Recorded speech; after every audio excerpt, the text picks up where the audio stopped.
DNT का शीर्ष नेतृत्व, इन्होंने बैठ करके चर्चा की विस्तार से और उन्होंने माना कि जो तुम्हारी 11 मांगे हैं वो संविधान सम्मत और विधि सम्मत है, ये मांगे आपकी वाजिब है, लेकिन हम तैयारी के साथ हैं, हमें कुछ समय चाहिए। तो हमारे शीर्ष नेता ने उन्होंने दो महीने का समय दिया, उन्होंने 3 महीने का समय मांगा, इन्होंने 3 महीने का समय दिया।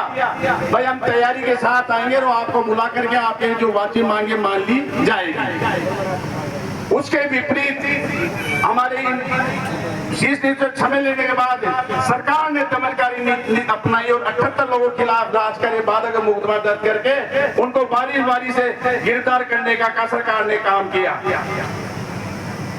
तो हमारे शीर्ष नेतृत्व ने निर्णय लिया कि अभी चुप बैठने वाले नहीं है, हम प्रत्येक जिले में चलेंगे और डीएनटी समाज को एकटे लेके जिले हेडक्वार्टर पर अपन गिरफ्तारी के लिए चलेंगे और सरकार हमको गिरफ्तार करे।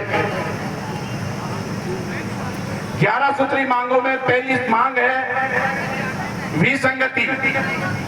आज एक समाज को 5 नामों से जाना चाहता है, जबकि वो राज्य सरकार के कॉलम में सिर्फ एक ही नाम है, तो 4 नामों से जो जाति को जाना जाता है वो अपने मूल प्रमाण पत्र और जाति प्रमाण के लिए भटकती फिरती है, उसको कोई प्रमाण पत्र नहीं मिलता है। जैसे कि उदाहरण के तौर पे अपने 7 नंबर पे जोगी कनफट्टा है, जबकि जोगी योगी नाथ उसी के उपनाम है, और अपने पीर गुरुजी जो चांद चिरवाते थे, मेन पीर गुरुजी वो योगी होते थे।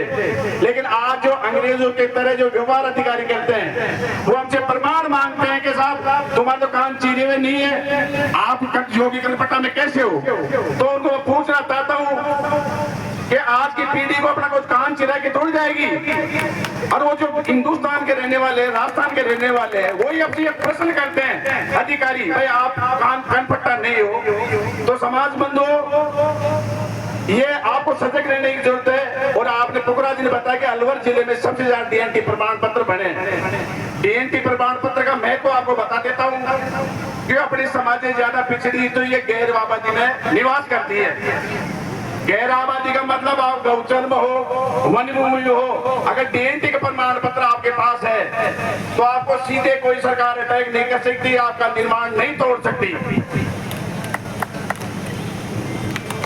दूसरा 10% आरक्षण राजनीति में, शैक्षणिक योग्यता में तो 10% आरक्षण जो उप वर्गीकरण है, जो अपने डीएनटी समाज पूरे राजस्थान में 1 करोड़ 23 लाख निवास करती है, उनका अनुपात में तो 15% बनता है, लेकिन अब तो 10% ही मांग रहे।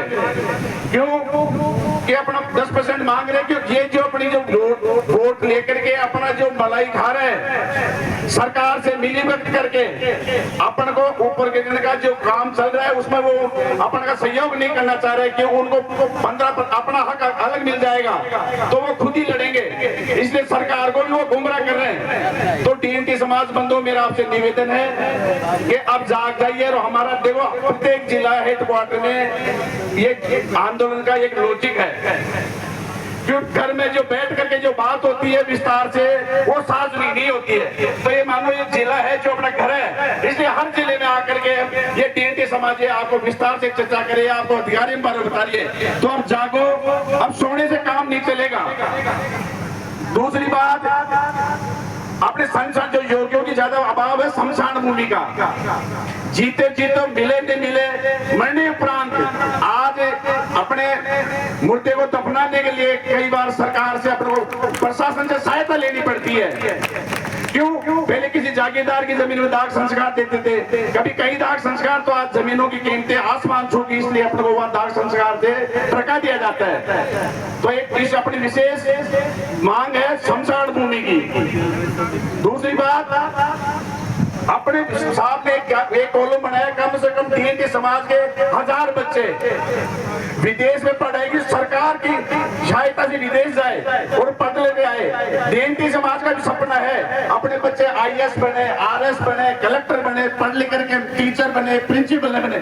लेकिन सपना साकार जब भी होगा अपने एकत्रित रहेंगे, अपन संगठित रहेंगे तो ये अपन को अधिकार जरूर मिलेंगे।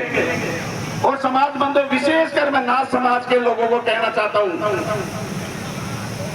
कोई भी नेता हो, कोई भी अध्यक्ष हो,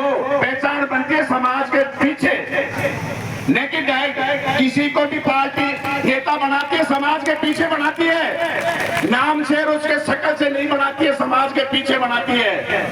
तो उनको जो आज समाज को जो गुमराह करने का काम कर रही है, वो उनको भी मीडिया के माध्यम से या सोशल मीडिया से चैलेंज करना चाहता हूँ। आने वाली पीढ़ियां तुमको माफ नहीं करेगी और ये भोली भाली समाज को भ्रमित मत करो, इनको संगठित होने से मत रोकोगे तो गुरु घोषणाथ आपको समझ नहीं करेगा।